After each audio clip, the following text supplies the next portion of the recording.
Sa Camp Crame sa Quezon City, gagawin sa Miyerkules ang pagdinig ng Senado tungkol sa illegal na droga para makadalo ang big-time drug lord na si Kerwin Espinosa.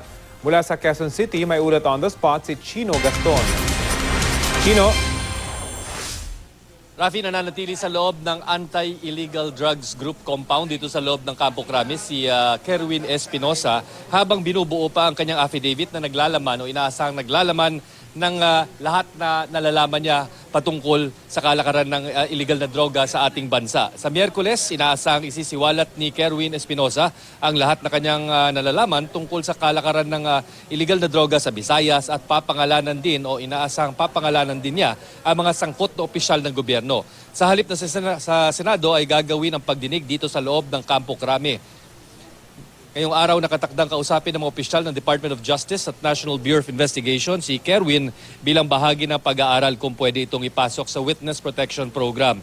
Ayaw pangunahan ni PNP Chief Ronald Bato de la Rosa ang mga senador ukol sa tinatawag niyang bomba o pasabog na gagawin ni Kerwin ukol sa illegal drug trade. Ayaw niya rin sabihin kung isa sa mga nabanggit ni Kerwin sa kanilang pag-uusap noong Biyernes si Senator Laila de Lima. Kasalukuyang binubuo pa ang affidavit ni Espinosa na ayon sa kanyang abogadong si Attorney John Ungab ay may kahabaan dahil laman nito ang buong kwento ni Kerwin mula pagkabata, ang kanyang pagsisimula sa illegal drug trade at mga detalye ng mga personalidad na kanyang nakatransaksyon. Over our dead body, yan naman ang pahayag ni De La Rosa sa agam-agam ni Senator Laila de Lima na maaring matulad din sa kanyang amang si Kerwin na napatay nga ng mga pulis doon sa Leyte. Lahat na pagsisiguro ang ginagawa raw ng PNP para pangalagaan ang buhay ni Kerwin sa kasalukuyan. Pero hindi binubura ni De La Rosa na maaring may ilang tiwaling pulis na gusto patayin nga si Kerwin.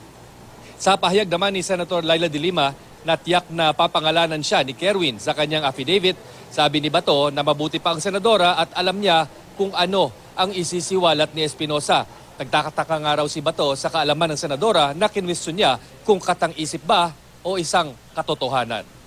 Samantala, Rapi, hindi raw importante kung magkaiba ang bersyon ng ama at anak na Espinosa. Iba-iba naman talaga ang kaalaman nito patungkol sa kalakaran ng illegal na droga at nasa korte na raw talaga kapag mag-decide o magbigay ng pasya kung katanggap-tanggap ba ang mga affidavit ng dalawa. At yan ang latest mula dito sa Campo Crame. Balik sa iyo, Rafi. Maraming salamat, Chino Gaston.